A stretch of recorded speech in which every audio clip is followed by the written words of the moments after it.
മലയാളം സർവകലാശാല ഭൂമി ഏറ്റെടുക്കൽ ഇടപാടിൽ മുൻ ഉന്നത വിദ്യാഭ്യാസ മന്ത്രി കെ.ടി. ജലീലിന് നേരിട്ട് പങ്കുണ്ടെന്നുള്ള രേഖകൾ പുറത്തുവിട്ട് പി.കെ. ഫിറോസ്. 2017 നിർത്തിവെച്ച ഭൂമി ഏറ്റെടുക്കൽ നടപടികൾ കെ.ടി. ജലീൽ ഉന്നത വിദ്യാഭ്യാസ മന്ത്രിയായിരിക്കെയാണ് പുനരാരംഭിച്ചതെന്ന് പി.കെ. ഫിറോസ് പറഞ്ഞു. സ്ഥലം ഏറ്റെടുപ്പിനുള്ള ഫണ്ട് അനുവദിക്കാൻ മന്ത്രിസഭയിൽ വെച്ച നോട്ടീസിന്റെയും 2017 ഭൂമി ഏറ്റെടുക്കൽ നിർത്തിവെച്ചതിന്റെയും രേഖകളാണ് ഫിറോസ് പുറത്തുവിട്ടത്.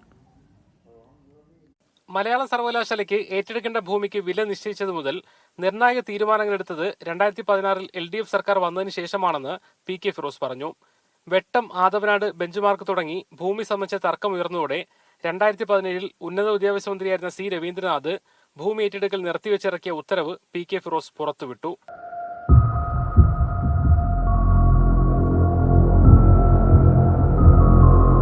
പിന്നീട് കെ.ടി. ജലീൽ ഉന്നത വിദ്യാഭ്യാസ മന്ത്രിയായ ശേഷമാണ് നടപടികൾ പുനരാരംഭിച്ചത്. 2019 മാർച്ചിൽ ഉന്നത വിദ്യാഭ്യാസ മന്ത്രിയായിരുന്ന ജലീലിന്റെ ആവശ്യം പരിഗണിച്ച് ഭൂമി ഏറ്റെടുക്കലിന് പണം അനുവദിക്കാൻ മന്ത്രിസഭ തീരുമാനിച്ചതിന്റെ രേഖയും പി.കെ. ഫിറോസ് പുറത്തുവിട്ടു.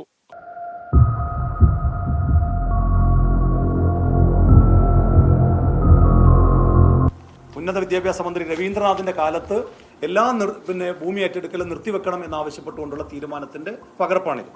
അത് കഴിഞ്ഞ് ഈ രവീന്ദ്രനാഥിനെയും വെച്ച് ഭൂമി ഏറ്റെടുക്കൽ പൂർത്തിയാക്കാൻ കഴിയില്ല, ഈ ഭൂമിക്കൊള്ള നടത്താൻ കഴിയില്ല എന്ന് മനസ്സിലാക്കിയ മലബാറിലെ കൊള്ള സംഘം അന്ന് തദ്ദേശ സ്വയംഭരണ സ്ഥാപന വകുപ്പ് മന്ത്രിയും ന്യൂനപക്ഷ ക്ഷേമ വകുപ്പ് മന്ത്രിയുമായ ശ്രീ കെ.ടി. ജലീലിനെ ഉന്നത വിദ്യാഭ്യാസ വകുപ്പ് മന്ത്രിയായി കൊണ്ടുവരാനുള്ള ശ്രമങ്ങൾ നടത്തുകയും അത് വിജയിക്കുകയും ചെയ്തു.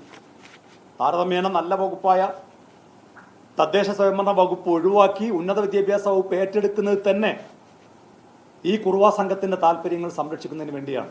മന്ത്രി വി. അബ്ദുറഹ്മാന്റെ ബന്ധുക്കളും ഗഫൂർ പി. ലില്ലീസുമാണ് ഭൂമി ഇടപാടിൽ ലാഭമുണ്ടാക്കിയത്. എല്ലാവർക്കുമെതിരെ അന്വേഷണം നടത്തണമെന്നും ഫിറോസ് ആവശ്യപ്പെട്ടു. ഫിറോസിന്റെ പുതിയ ആരോപണങ്ങളിൽ കെ.ടി. ജലീലിന്റെ പ്രതികരണം വന്നിട്ടില്ല. മീഡിയ 1 കോഴിക്കോട്.